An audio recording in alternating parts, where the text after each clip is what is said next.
Hello everybody in the Plan Your community. Good to see you guys. I was just, oh, thank you very much. I was just saying it's going to be hard for me because I wanted to tape this for you guys, for me not to be up and walking around when I speak, which is generally what I do. But it's great to have you guys here. And this is the first in the start of our series, Tame the Flame, Depression and Inflammation. So the current model for helping folks with depression is really not effective. I think most of us know that.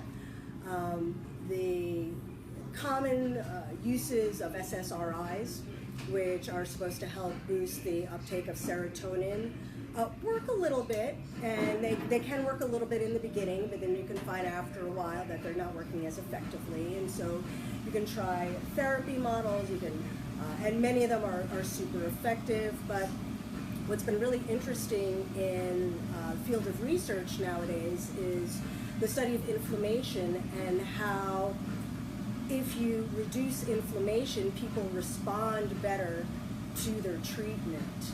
And certainly this is something that I have seen in my practice as well. So serotonin is great and all, it really is, but it's only part of the puzzle. And the puzzle that I've uncovered using the plan has been very effective at helping people who were told they'd be on medications for the rest of their life. And when they cut out the foods that were inflammatory for them, they found quickly that they were able to regain control of their life. Hey Logan, what's going on, dear? And this is really super important. My work has always been about putting you in the driver's seat and helping you understand how your body responds to varying stimuli. And what most people don't recognize, or what they're starting to recognize, is that there are two brains, as we like to call them, right? There's the brain in our cranium, and there's the brain in our gut. And the brain in our gut has as much, if not more, power over our emotions than we recognize. And so today we're just going to kind of skim the surface. Next time I'd like to talk a little bit about the vagus nerve and how working with that can really help to alleviate depression. And that's when we start getting into therapies like singing and yoga, and why deep breathing can be so beneficial for relieving stress and anxiety. But back to the basics, we're going to start to cover inflammation and why the serotonin model is so outdated. So yes, when we think of serotonin, we think of our feel-good hormone. It's really a neurotransmitter, but we call it the feel-good hormone because that's easy catchphrase. Serotonin is only part of it, but here's what's interesting. So remember, serotonin is your major feel-good hormone. 90% of serotonin is produced in your gut. So what do you think is happening if you're eating foods that are inflammatory? It's going to affect serotonin production. Now let's talk about inflammation, right? Because inflammation is super interesting. And inflammation in the short term is very beneficial for you. You can think of when you nick your finger, there's an inflammatory response, and all the good fighter guys come to help heal the wound. And then when the wound's better, they tamper back down and they go back to their happy everyday business. Right? That's good. That helps you heal from the cut. What is a problem is when we have chronic low-grade inflammation, and that's what most of us are suffering from nowadays. Chronic low-grade inflammation is the basis for every single disease, premature aging, and weight gain. So all of us has at least one of those, if not more of those going on right now, right? So when we're thinking type 2 diabetes, or heart disease, or cancer, or rheumatoid arthritis, or yes, depression, inflammation is part of that.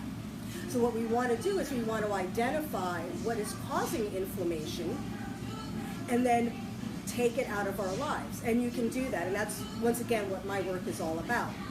So that inflammatory response, that chronic low-grade inflammation, can last for 72 hours. Something that causes inflammation for you can last for 72 hours, so think about it. Just 2 to 3 days a week, if something inflammatory is happening with you, you can be in that chronic low-grade state of inflammation.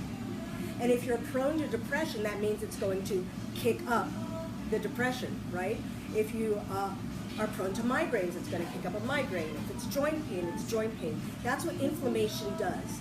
Inflammation takes your weakest point, and it's like the match to the wick. It makes that wick explode. That's what an inflammatory response does. So let's go back to why the model of serotonin uptake is so outdated. Because remember, I said it's just one piece of the puzzle. So on the plan, I wrote here, you guys in the plan, your community know this, but other folks don't. So Shay, I want you to make sure that you can get this. The first thing that we're measuring on the plan is your response to an inflammatory food. Now, there's no such thing as a universally inflammatory food, right? There are just the foods that don't work for your chemistry. What we're measuring on the plan is your bio-individual response to an inflammatory food. We call that a reactive food. Now, that reactive food is going to kick up histamine. Histamine is when your capillaries start to leak fluid in response to this inflammatory food. And what we're measuring on the plan is how much histamine your body produces in reaction to that food. So let's say you're on the plan and you're losing half a pound a day, every single day. Actually, Shay, can you do me a favor? Can you let's turn down the music just a little bit? Yeah. So what winds up happening is that your body's going to produce that histamine in response to that reactive food. And that's how much we're measuring. So every single day on the plan, we have you step on the scale. And if you need to lose weight, you lose half a pound a day, every single day, until you introduce that one food that doesn't work for your body. So let's say it's strawberries. And typically I'll see with strawberries, which are highly inflammatory, by the way, I will typically see about 0.8 pound weight gain. So that's how much fluid your capillaries are leaking in response to this food. So you never want a healthy food to cause weight gain, right? When we're having the nachos and margaritas, we're kind of expecting maybe when I step on the scale, the numbers aren't going to be so great, right? That's fine. That's you're eating fun food. We're not expecting you to lose weight. If you do, that's great. And if you don't, that's fine too. But when you're eating a healthy food and you gain weight in response to that food, that's your body saying, I love you, please don't eat this. This food is really, really bad for us. And in fact, every single person I have ever met is eating at least 3 to 5 healthy foods that are causing inflammation for them, right? Okay, so that histamine response is how much water weight you gain in reaction to the food. But what happens is after you have that histamine response is that you have heightened levels of cortisol. And this is where it starts to get interesting. Now we all know that heightened levels of cortisol we think of as our stress hormone, right? So when we have heightened levels of cortisol, we are stressed out. Now heightened levels of cortisol enact long-term fat storage. So no, those strawberries that were just staying on as a little water weight gain can now actually be staying on as weight. So yeah, that kind of sucks. But remember, when we're talking about cortisol, we're also talking about mood, right? So this is one reason why just addressing serotonin is not going to be effective eating inflammatory foods.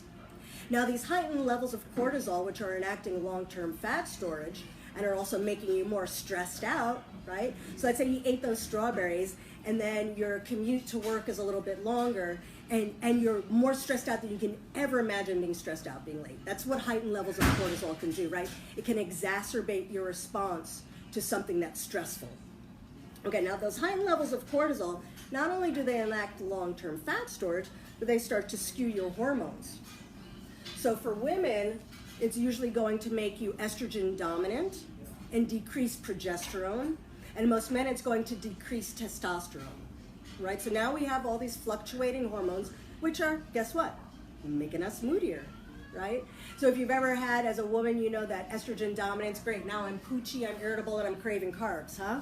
That's that estrogen dominance cycle, right? And maybe as a man with those lower levels of testosterone, you don't have a sex drive, you're stressed out, you're trying to work out, you're not building that lean muscle mass, and yes, you're more stressed out. Okay, so these hormones, once again, are affecting our mood. Very important. Now, when we have these fluctuating hormones, because cortisol is a hormone too, we have the cortisol, we have the testosterone, we have the estrogen. The next thing that starts to happen is it starts to kick up yeast. Now, yeast is part of our gut function. And this is where it starts to get super, super interesting, because anybody that's been reading research for the last few years knows that gut function is really what we are trying to target. How do we optimize gut function? Because remember, 90% of serotonin, your feel-good hormone, is produced in your gut. But guess what? The seat of your immune system is in your gut too. Anywhere from 70 to 90% of your immune function is in your gut. So whenever we start to interfere with gut function, we're starting to affect our mood and our immune system. And once again, this is why you can start to see older folks, they're getting sicker, they're getting more depressed, right? We can go into that a little bit more after we go through this, but we're going to touch upon what happens as we age, because we can reverse that clock, and that's what I want you to do. So guess what yeast does? It affects your mood. It's usually going to make you a lot angrier and a lot more depressed. But it's also going to make you crave those carbs, which can start a negative feedback cycle as well, because then your blood sugar is going to be rising and then it's going to be crashing, and we've got all this kind of roller coaster stuff, right? So when we're talking about yeast, we're starting to disrupt, and I'm using yeast as a very varied term because when we're talking about gut function, they've definitely done studies and they've showed that the biome and the makeup of the biome is very different in people that are chronically depressed. You're going to see that there are certain bacteria and viruses and flora that are more dominant in people that are depressed, right? So we're using kind of yeast as an overall term for gut function and disrupted gut function. But remember, 90% of serotonin, your feel-good hormone, is produced in your gut. So now if we start looking back at the traditional model of how a psychiatrist or a psychologist would deal with depression, you could see that just administering Prozac or Xanax or Wellbutrin is just going to touch the tip of the iceberg, right? It's going to be a Band-Aid on pretty much a huge gaping wound. It's not going to address the underlying cause. And it might cause a temporary feel-good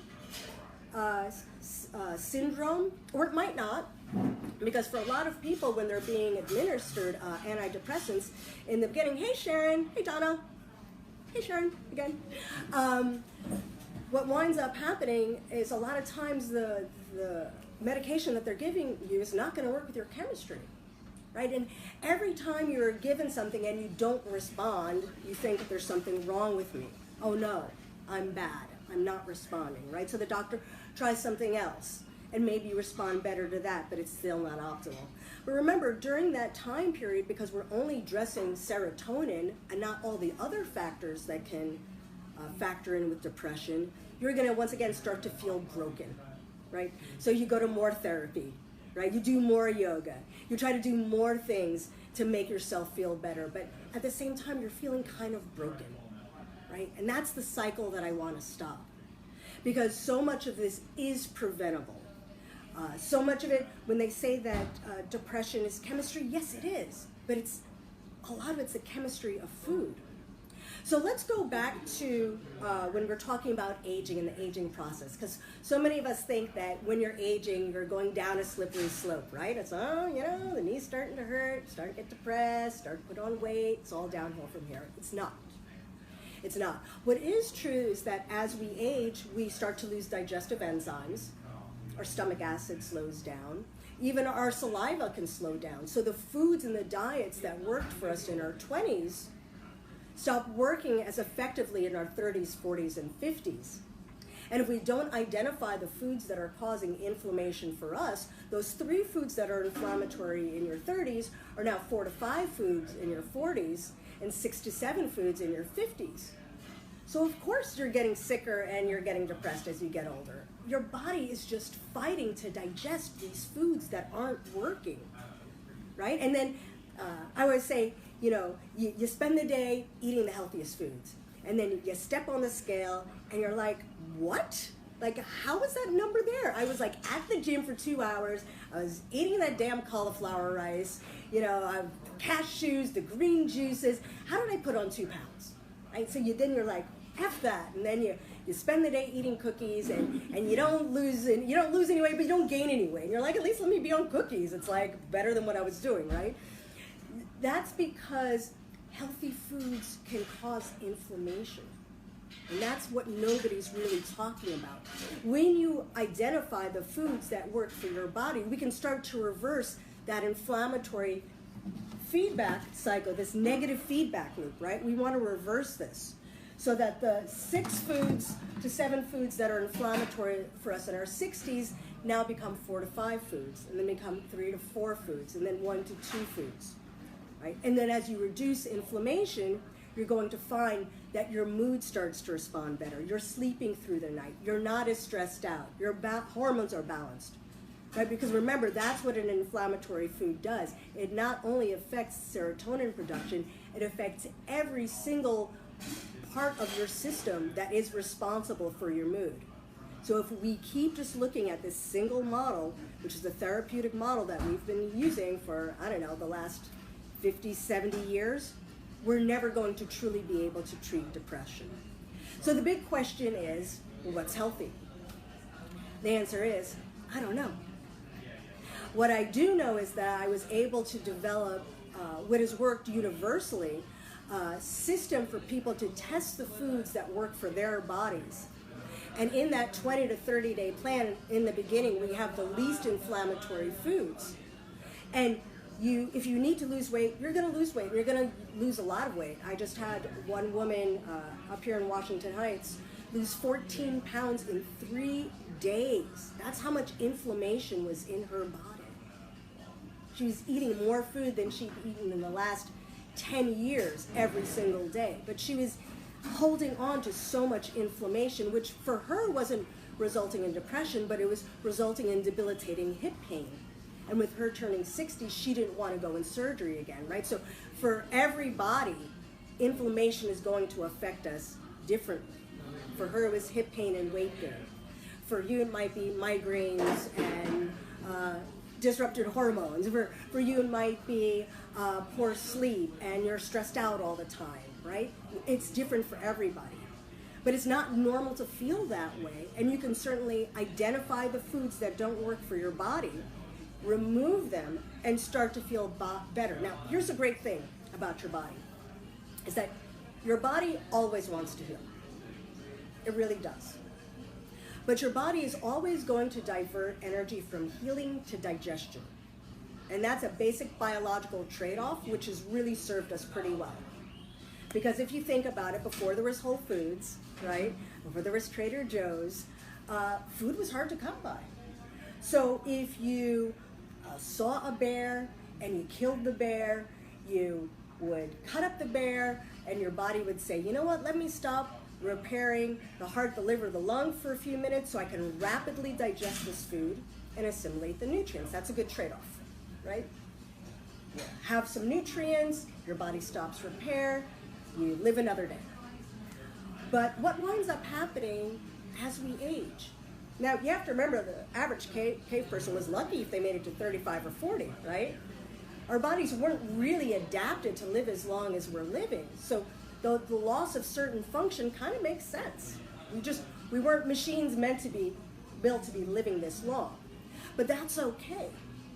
If you identify and remove, once again, those foods that aren't working for you, your body can go back to doing what it wants to do, which is to heal.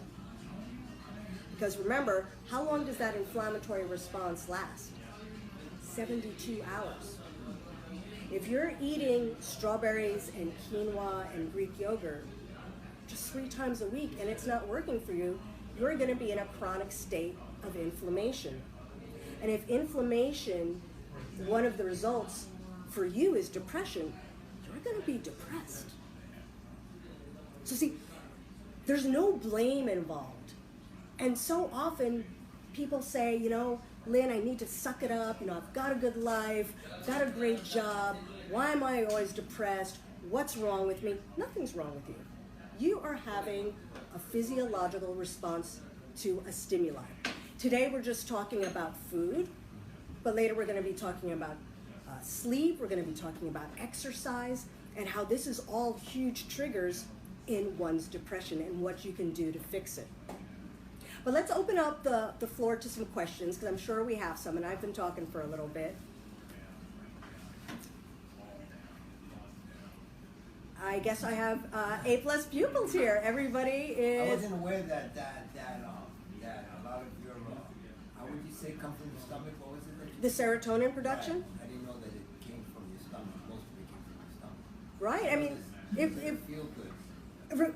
Remember the butterflies in your stomach, right? When you're falling in love, or when you're stressed out, or all of those, feelings that you feel in your gut. And people say trust your gut. There's so much that's going on with our gut, and yes, it's really exciting to know.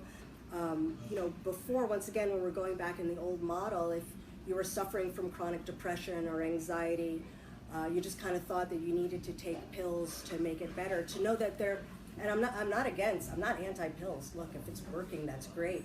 But there's so many methods that you can use that are natural to boost those happy hormones, as well as to reduce inflammation so you can feel better.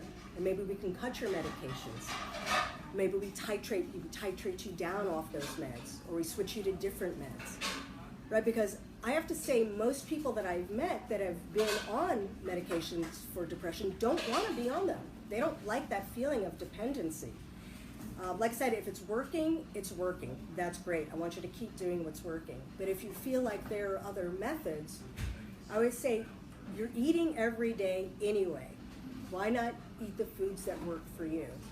And when we're talking about the plan, hey Gail, we're not talking about huge seismic shifts. At least that's not my goal.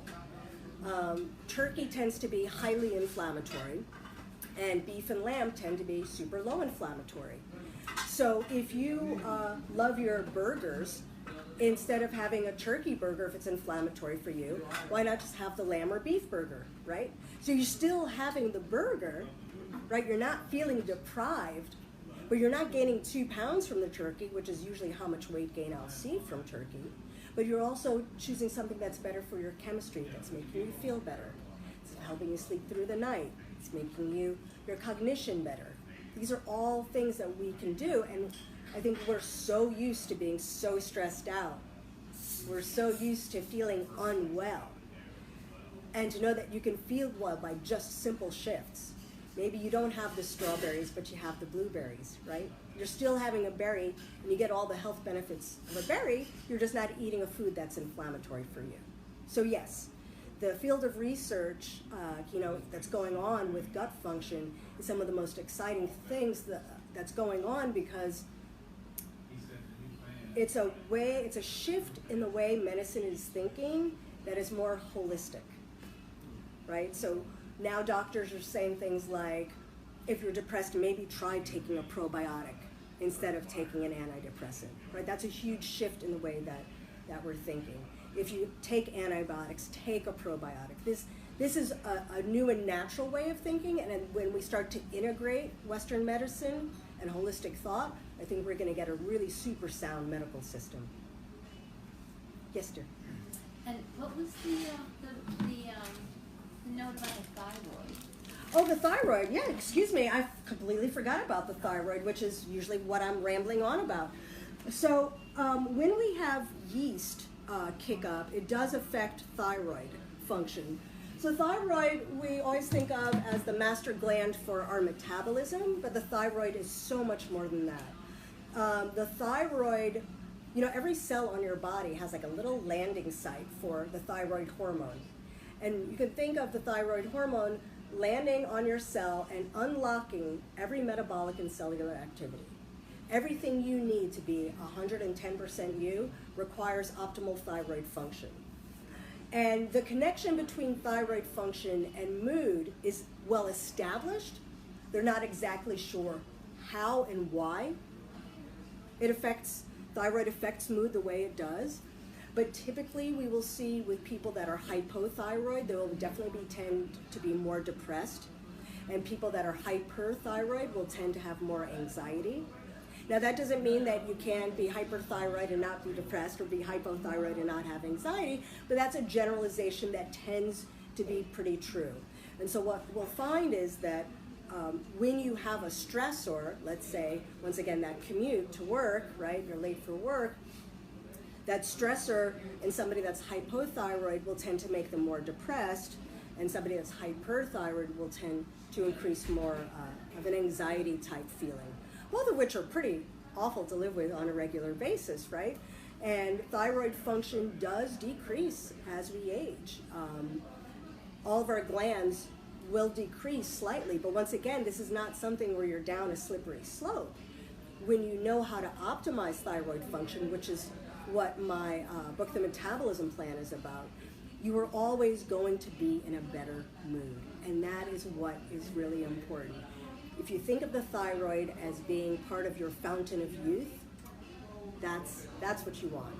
And so when we're looking deeper into the planning and when we're doing stuff like measuring our body's production of thyroid hormones and our endocrine system, which is very, very simple tools that we use on the plan, you can figure out what works for you. So a good story was, I was working with this nurse, and she had had breast cancer twice, and so she had had a lot of stress in her life, and she didn't realize that her thyroid function was not optimal until she was on the plan. So we started doing our regular everyday tests, and sure enough, we found out that her thyroid was very low, and she was on a couple of antidepressants. So we worked together, and by the time we were finished, she had started titrating down off her antidepressants, and she emailed me at one point to say, Lynn, I'm off them completely. This is great. I've lost 25 pounds. I feel amazing. I can't thank you enough. This is great. I'm patting myself on the back. Good job. Very happy. And a couple of months after that, I get a frantic email from her. Lynn, I don't know what's going on. Hey, Sarah. I'm feeling depressed again. And this is when I get that, I should suck it up, right? We're all feeling, I need to be strong. What's wrong with me? I have a great job. I have a great husband. Why am I always depressed? I don't want to go back on the medications, but I can't live like this. So I said, when was the last time you took your BBT? And that was that marker that I was talking about. It's very simple. You just take a thermometer first thing in the morning, you put it in your armpit for a couple of minutes, and you see what your basal body temperature is. And when it's low, there are certain things you can do to boost it. So she took her BBT for a couple of days, and her BBT was in the 94 range, which meant she was so much short of being a corpse, right? I mean, that's a pretty low body temperature. So we had determined for her that eating scallops really boosted her BBT, and doing some yoga, again, boosted her BBT. And she had stopped doing yoga because she started going back to work, and she thought she didn't have the time, and she had forgotten that scallops made her feel better. And literally just saying, look, you don't have to do an hour of yoga. Just do 8 to 12 minutes in the morning. And go on and have a nice scallops dinner with your husband. And literally in 2 days, with those two simple changes that worked for her body, she felt better. See, these are all the kinds of tools that we can have in our toolkit if we know what works for us. The problem is that most of us are running off of generalized information. Do yoga. But what if your body hates yoga? What if it depresses your BBT?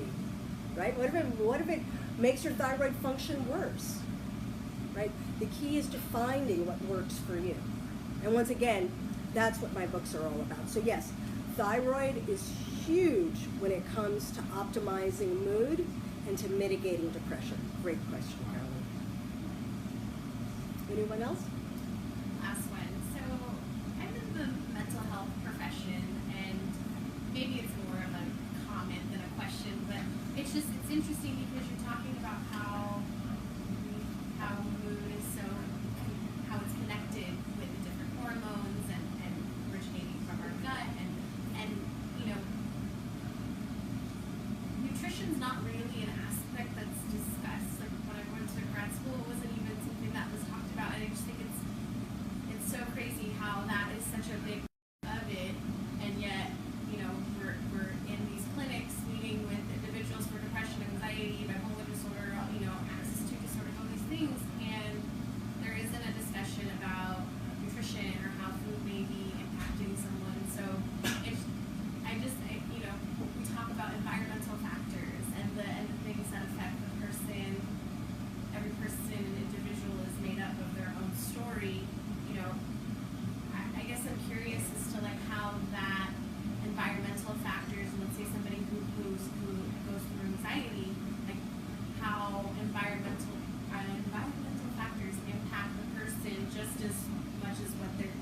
Great question. So, obviously, the people that are following my diet are pretty motivated people, and they've been seeking, generally, as a general rule, they've been seeking therapy. They've been seeking, modes of making themselves better. And I'll just say some of the stories, and bipolar disorder you bring up, that's a tough one. And I remember some woman writing on Facebook saying, I was eating potatoes every day, and I found out through the plan that potatoes were the key to my bipolar disorder, which was amazing. Another woman writing in that she was on 5 medications and was told she'd be on them for the rest of her life. It turned out that almonds, oatmeal, and something else, which were huge parts of her vegetarian diet, were huge triggers for depression. And when she cut them out, she didn't need her medication anymore. So a lot of times what we're thinking is that there are definitely things that can push you over the edge, right? I can't change the stressors in your life, but what I can change is your physiological response to those stressors. And that's one of the things, remember when we were talking about that inflammatory response to a food, it's a very primal, basic biological urge. Your body thinks that those almonds are a virus. Your body's going to spend a lot of time trying to fight that virus or that bad guy, right? And so what it does is it bypasses your body's ability to heal. Now, the research that's going on as far as how inflammation actually affects brain function is still in its infancy, and it's super exciting, as is the field of nutritional psychology.